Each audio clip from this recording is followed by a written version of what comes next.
There's something about this place. Something personal.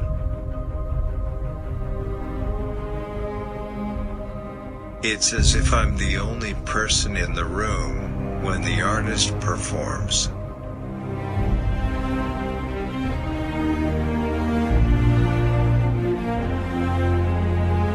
It's an overwhelming feeling of place, unity. I belong here.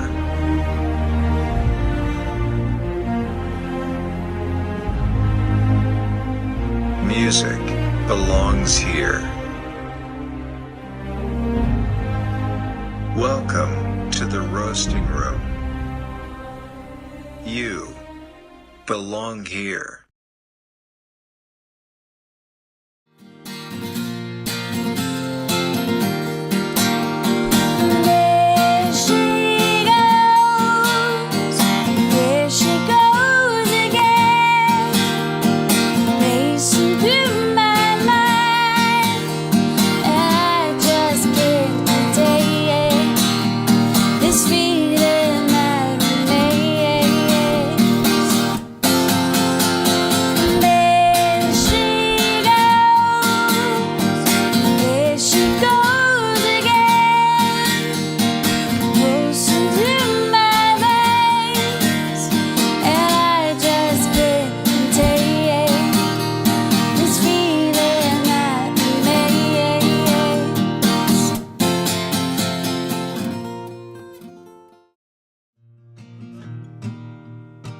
She circled the wagons, she didn't give me a chance.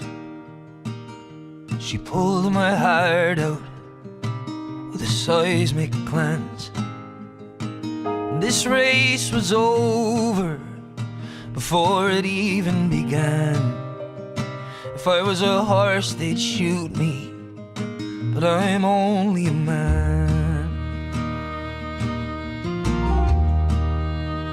And if I had a designer, he was well equipped. He was tried and tested, and he stuck to the script. He drank a bottle of brandy before he drew up my plans. If I was a house, they'd knock me down, but I'm only a man.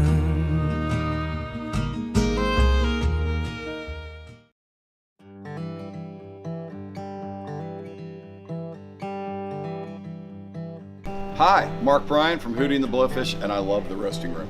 This is John Driscoll Hopkins with the Zach Brown Band, and I love the roasting room. Hey, I'm Chris Allen, and I love the roasting room. Hi, I'm Tyler Eastritt, and I love the roasting room. Hi, I'm Lee Nash, and I absolutely love the roasting room. Hey, it's Maggie Rose, and I love the roasting room. Hey, this is Joe Robinson. I'm here at the roasting room. We had a great show tonight. Love this place. What a fantastic room, fantastic audience.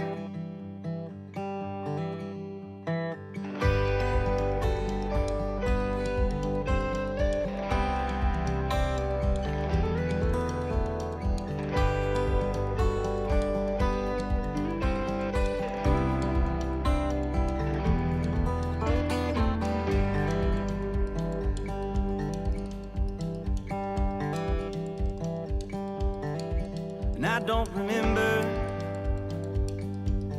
what it was like before you. Was the air thinner?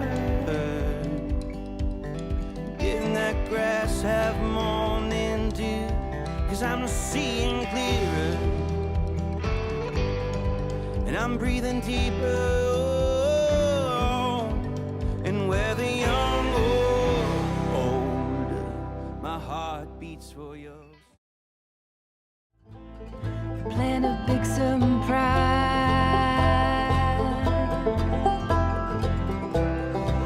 Has tears well in your eyes. Memories vastly made as the candles blow out on your cake.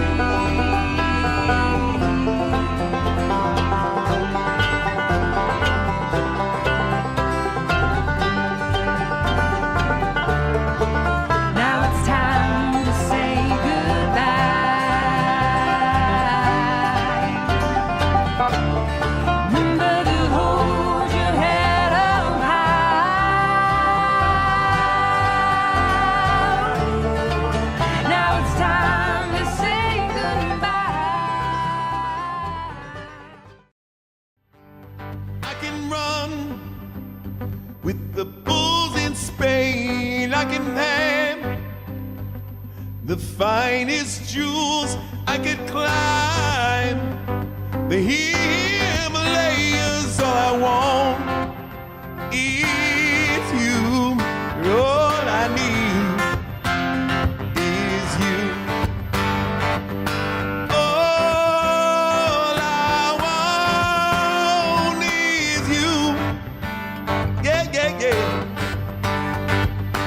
All I want is you. Take it, Jason. I am the one who kneels down, don't you know? And I want the things only you could ever show.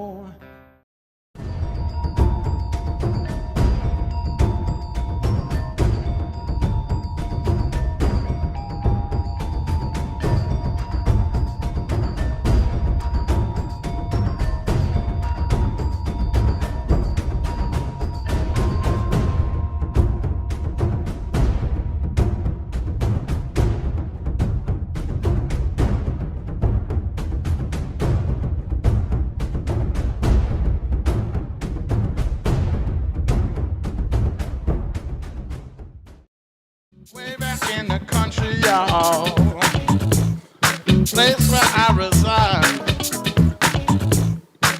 Gotta see the lady, her love and surely satisfy me, yeah. Because she's sweet and sunny, fine it can be. Let me climb up your honey tree. Tell me, baby, am I that crazy? Are you the finest thing that I ever did see, y'all? On a mama Tuesday, and my rice and gravy, mama. On a mama Tuesday, and my collard green. On a mama Tuesday, baby, and my rice and gravy. On a mama Tuesday, mama.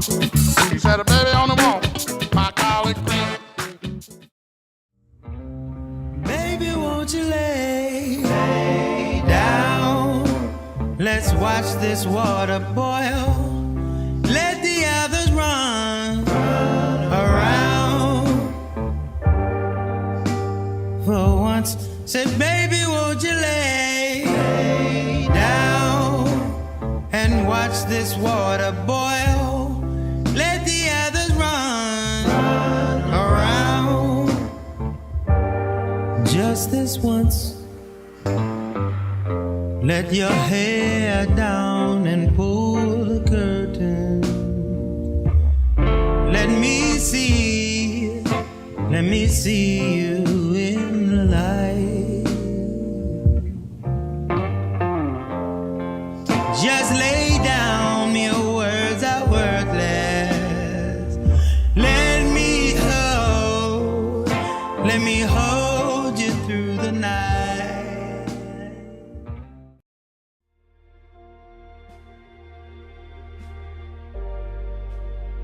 Hello, and welcome to the Roasting Room, where we care deeply about musical performance and the artists that make it happen.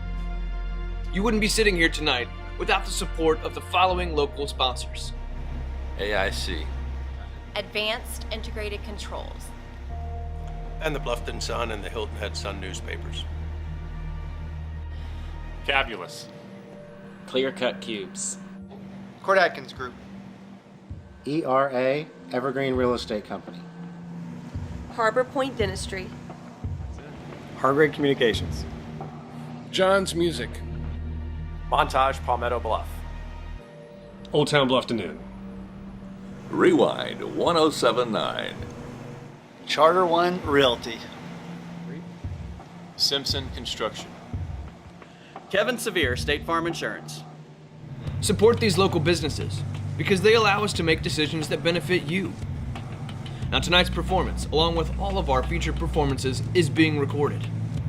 You'll notice highly sensitive microphones in the middle of the room, and they can hear everything. With that in mind, please keep your conversations to a minimum, out of respect for the artist and those around you. Enjoy the show.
Well, good evening, ladies and gentlemen. Please welcome all the way from... He was born in Halifax, Nova Scotia, Canada on February 19th, which makes him a Pisces Aquarius cusp. We're happy to have him here tonight in Bluffton, South Carolina at the Roasting Room. Please give a warm welcome to our good friend, Steve Poltz.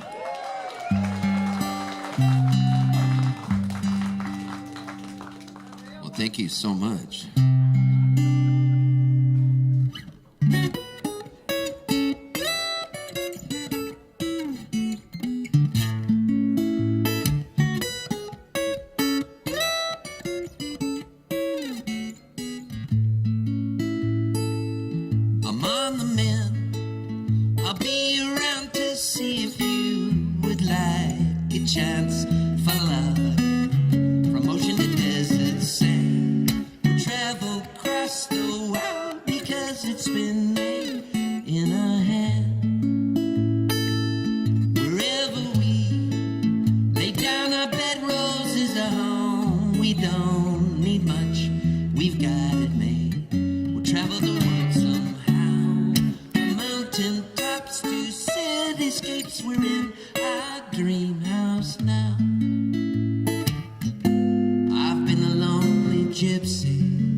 What do you see in him?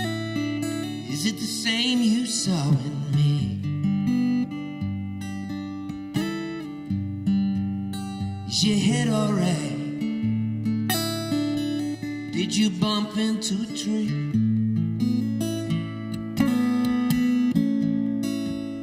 Now I can't profess to see the way you see.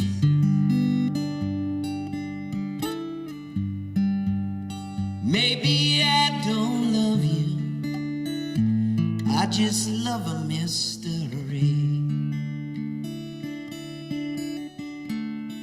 Now have you lost your mind? That's alright by me.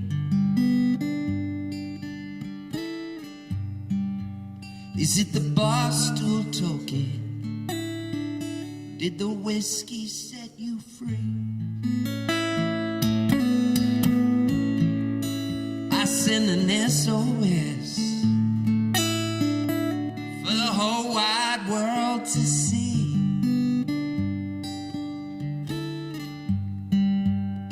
Maybe I don't love you, I just love a mystery.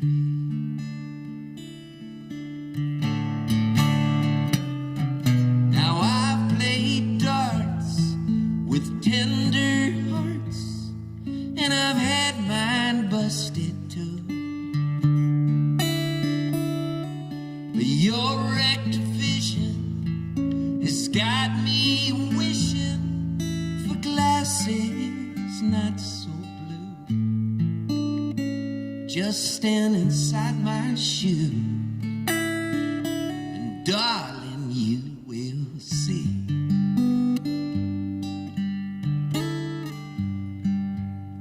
Maybe I don't love you, I just love a mystery. Now did you get my calls? I left you 2 or 3.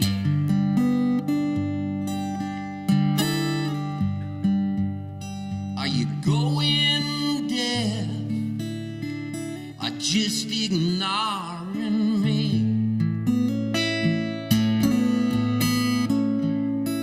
I left my key at the desk. It's checkout time for me.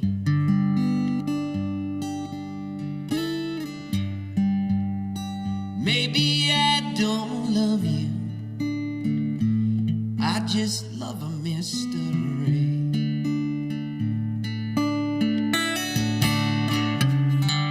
Now I've played darts with tender hearts, and I've had mine busted too. But your wrecked vision has got me wishing for glasses not so blue.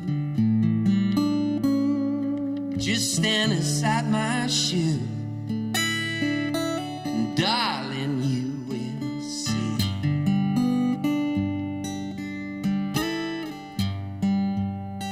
Maybe I don't love you, I just love a mystery.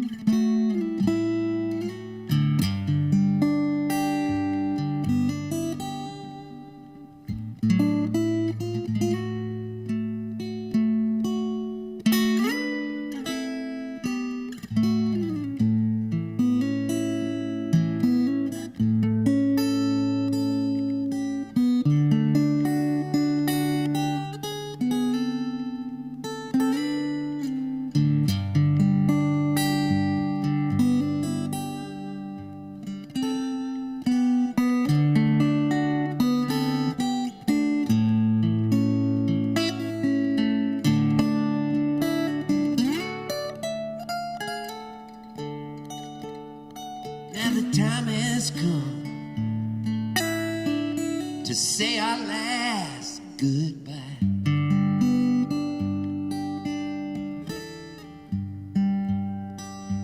said a storm was coming.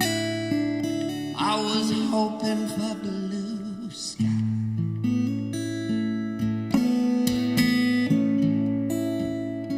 Now I must confess, you'll be in my memory.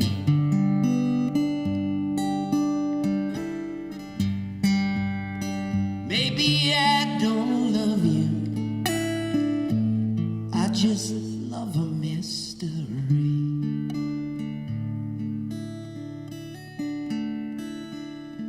Maybe I don't love you, I just love a mystery.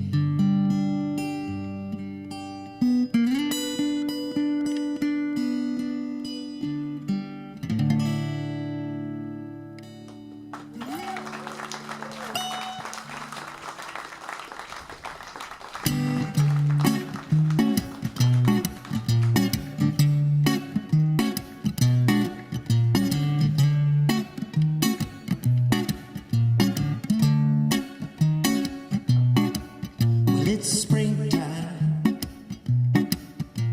I'm with my cousin, gone to see some baseball. The bees are buzzing. I believe you should grab your best friend and meet the ballpark over by the hot dog stand. I'll be your man. We'll get it suntan. Foul ball, bring a glove. It's baseball season. I'm in love.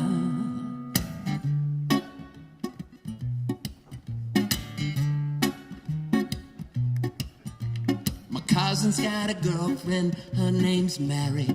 Gonna bring her best friend, her name's Sherry. Got a bottle of wine, it tastes like cherry. Our first date, it sure is scary. First base.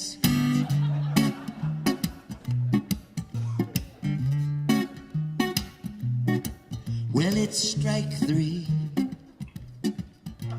The home team's winning. When you hold my hand, my brain starts spinning.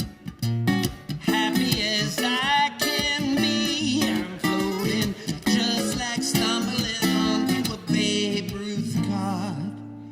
I'll be your man. We'll get there sundown. Foul ball, bring a club. It's baseball season, and I'm in love.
Man, what's up with that ump?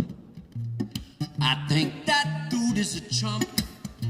When next week I'll get a couple passes, and we'll bring down umpire some glasses. Or it's a root for the Padres. If they don't win, it's the same. Or it's 1, 2, 3 strikes, you're out at big.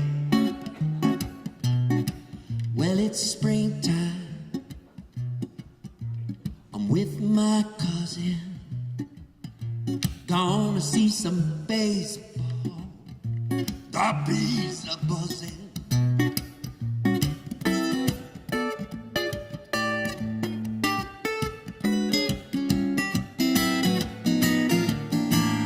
And it's a high fly foul ball into the red field seats, caught by the man from Walla Walla.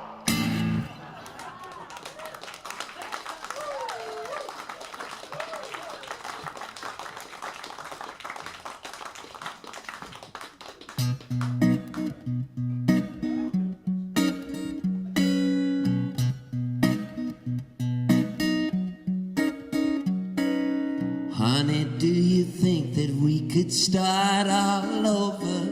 You could go back to school. We could rent a house out in Arizona.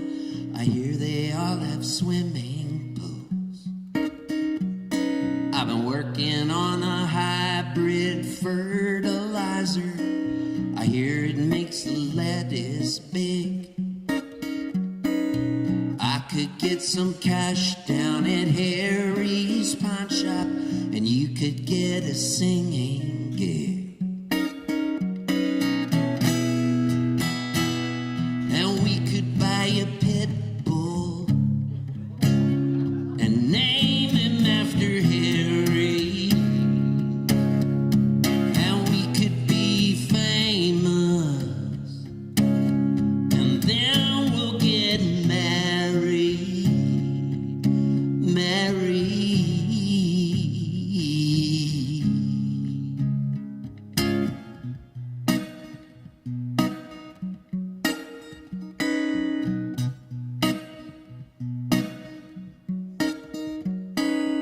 Baby doll, believe me when I say I'm sorry. I didn't mean to take your share, but it seems like this is cut with so much baking soda. It's making me pull out my hair. I've been working on a toaster that could fry a lamb chop if I could get the wiring right. By Christmas time next year, I'm gonna have a patent. You just stay right here, sit tight. And we could buy a pit bull and name him after Harry. And we could be famous, and then we'll get married. Married.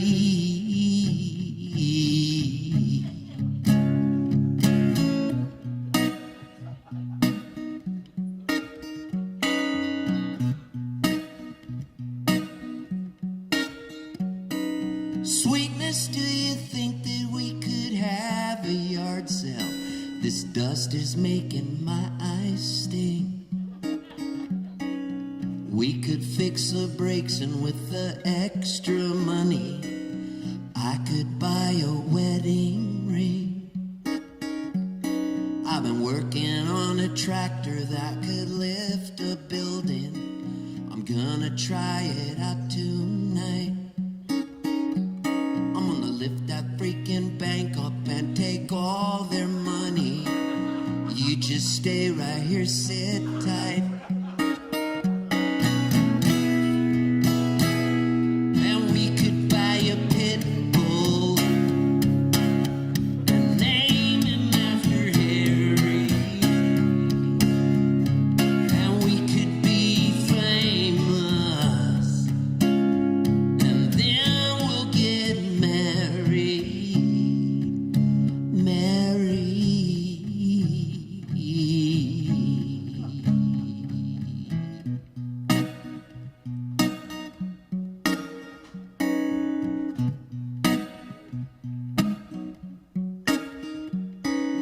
Honey, do you think that we could start all over? You could go back to school.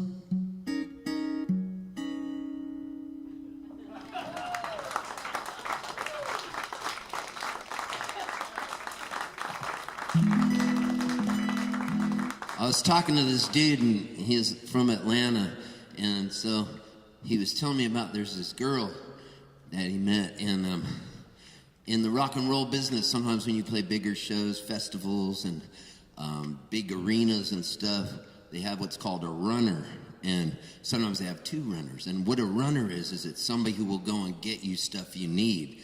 A runner, they'll have a car, a van. Maybe you go, hey, my girlfriend's coming into the airport. Can you go pick her up? And then can you drop my wife off before you pick up my girlfriend? Like, runners are like sworn to secrecy in the rock and roll business, and they see all kinds of stuff. Like, they could walk backstage and see somebody snorting a line of coke, and they're like, I didn't see anything. I'm just here to take you to the stage. And so there's this woman that's in the Runner Hall of Fame, and her name's Kim, and she lives in Atlanta, and she's seen it all, and she's got this van she drives, and she was a runner for the Allman Brothers back in the day, and bands would request her to be the runner. Almost like that movie Roadhouse with Patrick Swayze, where he was a bouncer who was flown in to clean up.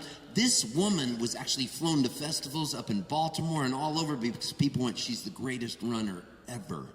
And so my friend was her underling, and he was under her tutelage, learning how to be the best runner ever in the world. And he just told me this story the other day, and it blew my mind.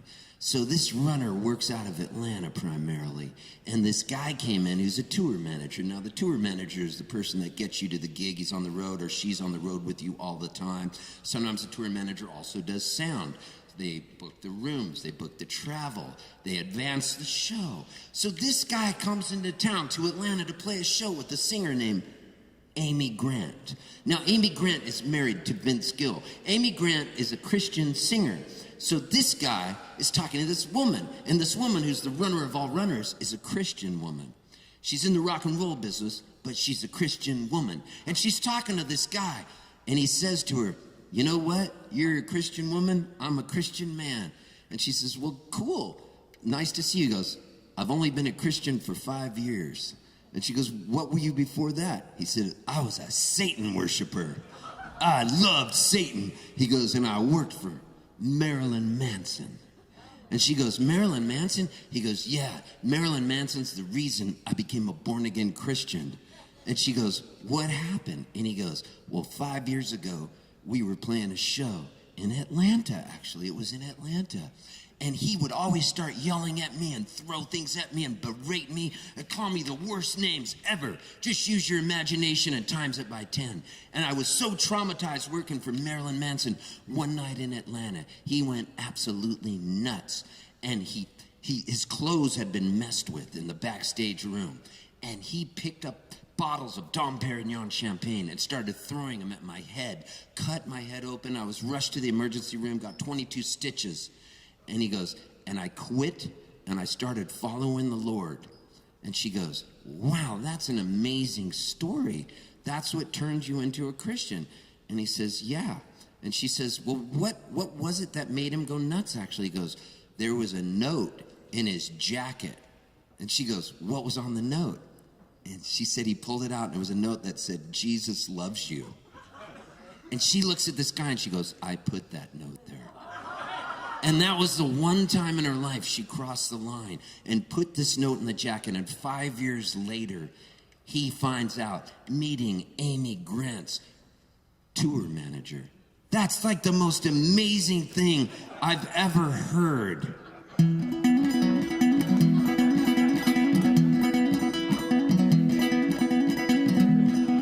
Isn't that crazy? You're about to watch a show starring me. I don't know what you're about to hear or see. The truth is I have no plan at all. There's a good chance that off this stage I'll fall. My body ain't quite what it used to be. My hair ain't the color it once was. My style icon is Emmylou Harris, mixed with a little Dawn was. I lie on stage, I lie in songs, I lay my troubles down. Hey, stick it out with me, kid, I mean, what else is there to do in this godforsaken, deep-fried bacon town? Yeah, you bought the ticket, you paid paid the cash, you got in the car, you moved your ass. You brought a friend or an awkward date to something you love that they're probably gonna hate. It's music, sweet music. I'm emo, I'm screamo, I'm country and I'm folk Americana. If you wanna, I'm old-fashioned, but I'm woke. I'm everything to everyone, I'm Jesus and I'm Buddha too, don't panic. I'm organic, I'm too scared to be satanic. But mostly I'm just here to sing for you.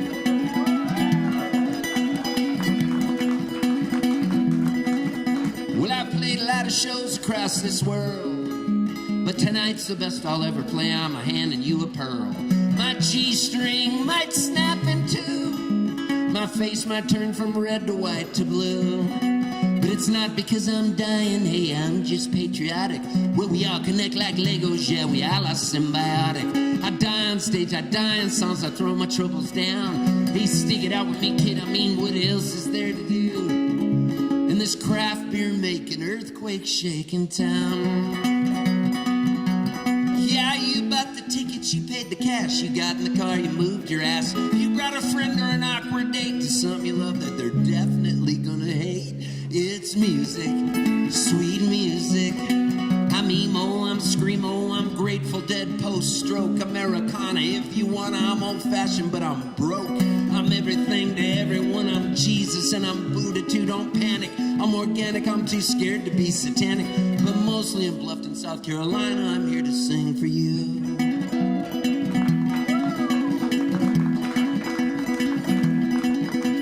Well, I know what you're thinking, what the hell? This guy just wrote a whole entire song about himself. And the truth is, I do it all the time. But for me, it's therapeutic, and I hope that you don't mind. Well, I probably owe you money, cause you're my therapist. But I'm kinda like your escort away from all of this.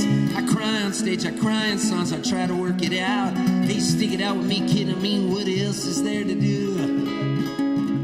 And this hemp clothes making, tincture taking, sourdough baking, late day waking, spare change taking, traffic making, release the kraken. I must be mistaken, I'm in the wrong town.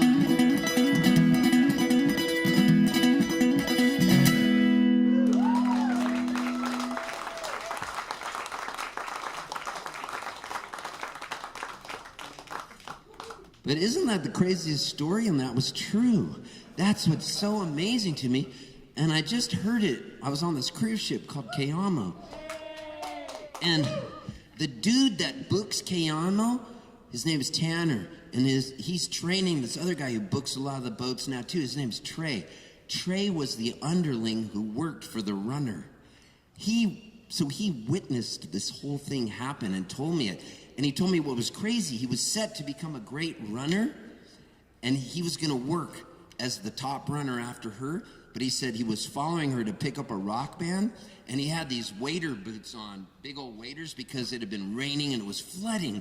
So they're at a red light, and then his foot gets caught with the plastic thing and hits the gas pedal.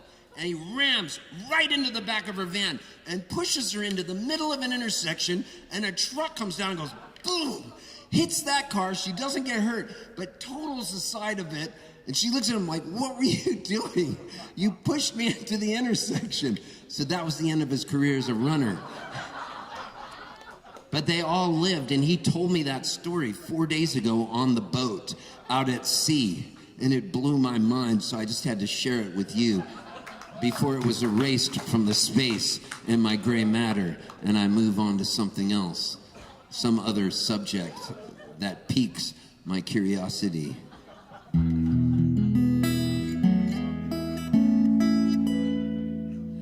Oh man, this is a great place. I'm honored to be here tonight in Bluffton. I can honestly say I've never played Bluffton, South Carolina before. And I'm like a dog. I want to pee on every fire hydrant. And so, tonight, after my show, follow me. We're all going to pee on that fire hydrant together and get arrested and spend the night in jail until Andy Griffith comes and gets us, because Otis the drunk won't stop talking to us. We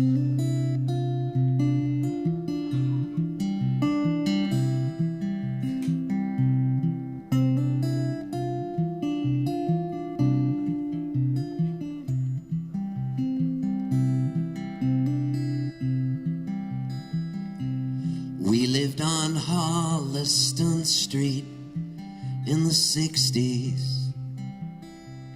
We didn't need much back then, just a smile. Daddy would sing and buy us ice cream, and we would listen.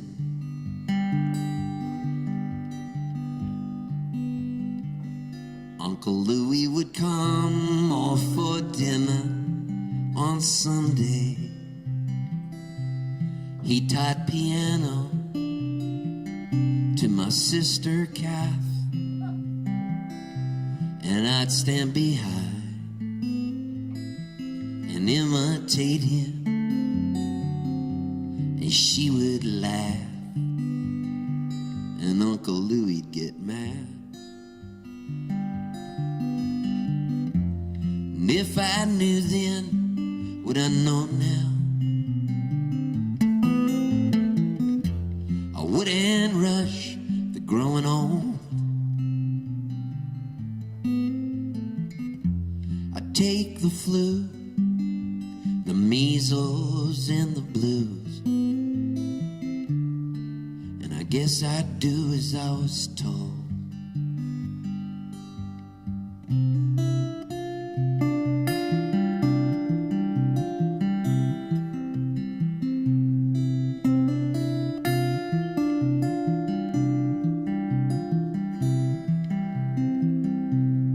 They let us stay up real late to watch Ed Sullivan.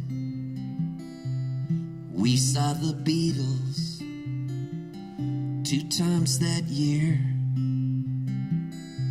and Daddy would laugh and say, "Look at that dumb hair." But I like John. Man, I loved John. And I'd give up candy for Lent in the springtime. Mama was proud, and so were the nuns. I thought it was okay to eat the candy if the wrapper was on. I was just sucking out the juices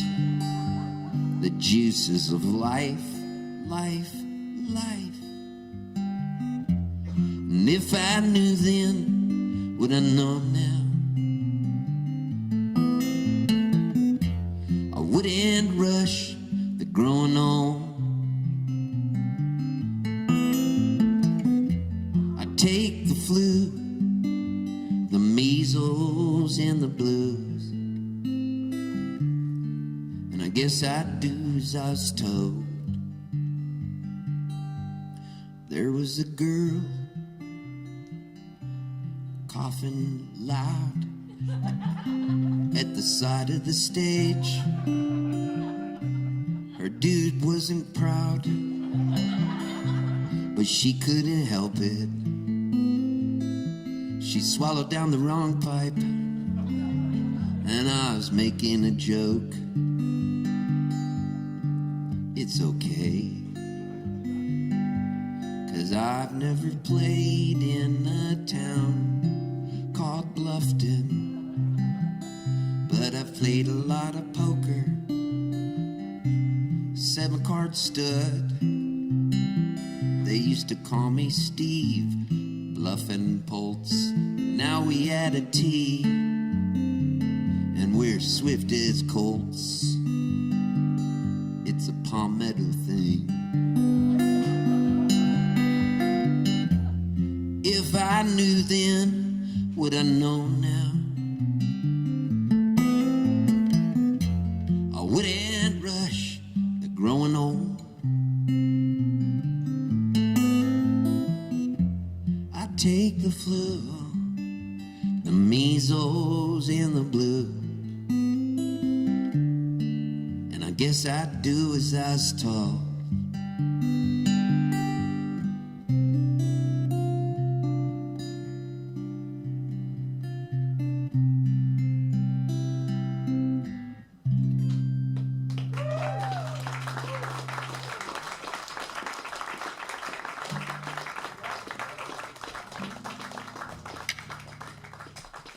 I've been doing that extra verse that I sang tonight in there every night for the last 10 years, and I didn't know why I was doing it till tonight.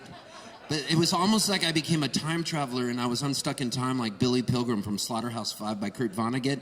And all of a sudden everything shifted, because about 10 years ago I was singing a verse about a girl coughing side stage, and about Bluffton, even though I'd never been there, nor had I ever heard of it before. I had heard of Midnight in the Garden of Good and Evil, and so I've been down to Savannah, but I never came up the, 30 miles, depending on what time you leave. It could be a 2-hour drive. Anyways, I've been singing that verse for 10 years and 3 months and 7 days. And people were looking at me like, I don't know what he's talking about till tonight. And it was almost like Cinderella's slipper fitting on that shoe in the most perfect fit. And her feet smell so good too.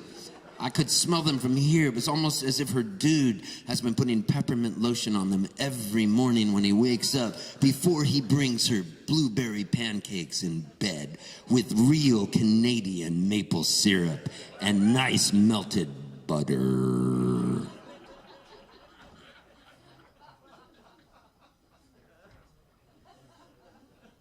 So anyways, I travel a lot, and I play over 200 shows a year easy, from here to Australia, all across England, Ireland, Scotland, all across Canada, all over the United States of America.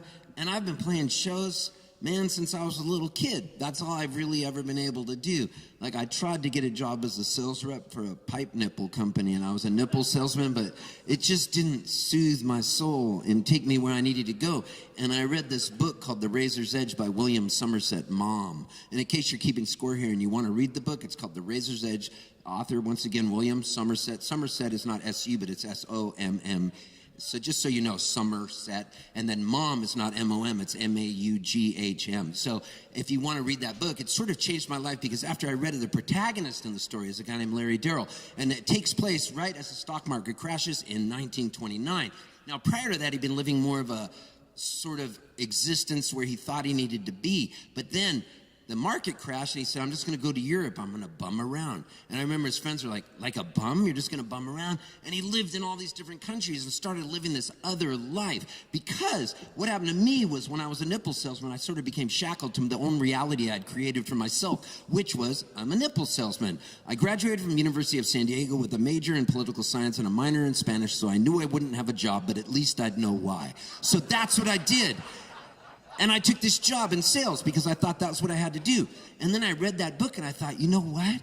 If you think about your mind, and your mind has maybe a sliding glass door on the side, and you take a step sideways, where does that path lead you? Because there's so many different paths you can go on. And we become shackled by the own reality we create for ourselves as this person that we are. The person maybe who lives in Bluffton. The person like me who lives in Nashville, Tennessee, songwriter. But how many different directions can you go if you all of a sudden said one day, maybe you lost a spouse, and a beautiful spouse. God, I loved him. And maybe you go, wow, now I'm going to go over here. I'm going to take a trip over to Mykonos. Why not? Because I opened up the Let's Go Europe book years ago, back in 1988, before the internet existed, and I poked my finger down with my eyes shut, and it was Mykonos. Where's that? It was in Greece. Why not go to Greece? And then something else changes. So that's what happened to me. So now I get to drive around, and I get to sing these songs, and no two shows are ever alike. I've never written a set list out. I don't even know what's going to happen. All I know is it's magic, because you can't touch it, but you can feel it, you can hear it, and magic is everywhere. And I think sometimes, me included, I forget to look for the magic. I forget to look for the magic, but it's everywhere. It's in a stranger's eyes you would never even look at. Maybe somebody on the street asking for money. It's in those weird encounters with people when you leave and you get a little bit of a buzz. Otherwise, sometimes I just feel like I'm the Walking Dead. And I don't want to be the Walking Dead. I still want to feel things. And so I get to do this job. And sometimes I show up at places and there's a thrift store with like some cool old sewing machines and washing machines out front. And I walk inside of this place and it's weird and kind of creepy. But then I see a shirt and I'm like, whoa. This is an old Lee shirt? You don't see a Lee with 2 pearl snaps on this, with this sort of denim that it's made of? No, you see a Lee with 1. So your heart starts beating fast and you go, how much is this shirt? And there's 3 guys standing over there and they go, what are you doing in our house? And you didn't realize it, but you thought you were in a thrift store? So you end up getting the shirt from them anyways? Because maybe they needed a little bit of cash. But you're thinking as you drove away, I'm lucky I got out of here alive because they are some of the scariest looking dudes you've ever seen in your life. It's almost like the spider caught a fly. Let's not let him out. Whoa, it's crazy when that happens. And so then as you drive away, you're in your car and you're like, man, there's a song in those guys. What's their name? I'm gonna name them the Hand-Me-Down Dudes. And as you're driving down the road, you start writing a song for the Hand-Me-Down Dudes. And you're like, this is the coolest thing ever because this song is gifted to you by the powers that be. Who knows who the powers that be are? Everybody thinks they know. You don't know jack shit till you're dead. Some people believe in God, some people don't believe in God. I'm not here to tell you what you should do. Me, I was raised Catholic, so that shit was just ground into my head. So there's no way I'm not gonna believe in God because it's like Geico Insurance. What if this shit's real? It's not gonna hurt me. It's not gonna hurt me to say a prayer. Do I believe this bullshit? No. But why not? I'll suspend disbelief. I'm not that smart. There's magic everywhere. Who knows? I don't know anything. Father Murphy didn't know anything. I was an altar boy for Father Murphy. He was amazing. He used to come over to our house and my mom would cut his hair. Coolest priest ever. Father Campbell, I still keep in touch with him. He's amazing. I love him so much. He's got an Irish accent. Well, how you doing there, Steve? He calls me sometimes when I'm on the road just to check in with me. And I love that. It's a beautiful thing. But getting back to the Hand-Me-Down Dudes who I got the shirt from, oh my gosh, check out this song that was gifted to me. She said the Hand-Me-Down Dudes was a-comin' in June and a fix a washing machine real soon. She said the Hand-Me-Down Dudes wasn't looking so hot, but the Hand-Me-Down Dudes was a high on pot. The Hand-Me-Down Dudes didn't have no direction. The Hand-Me-Down Dudes wasn't good in inspection. Their livers were black and red and blue. The Hand-Me-Down Dudes didn't even have a clue. They rode on a bus wearing dresses and clogs. They ate pork and beans and cold hot dogs. They caused a little ruckus in the back of an alley. A mean old drunk called one of them Sally. They sliced him up like a piece of salami and propped him up like he was origami. The Hand-Me-Down Dudes didn't have no remorse. Their teeth were filthy as the mouth of a horse. The Hand-Me-Down Dudes liked to give each other wedgies. They only ate meat and threw out all the veggies. The Hand-Me-Down Dudes liked to huff in gas from a brown paper bag till they fell on their ass. The Hand-Me-Down Dudes was creepy and porny. They walked around looking hungry and horny. The Hand-Me-Down Dudes couldn't fix a carburetor. They were left too long in the incubator. The people say their granny used to drop them on the heads and made them sleep in old wet beds. The Hand-Me-Down Dudes had tongues made of gristle. They couldn't form a sentence without making a whistle. They spent a lot of time in their noses just picking. They never got sick, they could eat raw chicken. The Hand-Me-Down Dudes made crystal meth in a trailer in the bayou and they looked like death. They finally showed up to fix a washing machine, but they couldn't even fix it, man, the part of the scene. But she don't mind, cause she was lonely as a dog, waiting for a master to come home through the fog. Ruff, ruff, ruff. The Hand-Me-Down Dudes all sleep in the big tent. Some stay on the floor and some in the basement. The Hand-Me-Down Dudes got a lawyer from the Ozarks. They're back on the streets. They're hungry as sharks. The Hand-Me-Down Dudes are legends in the making. If you got what they want,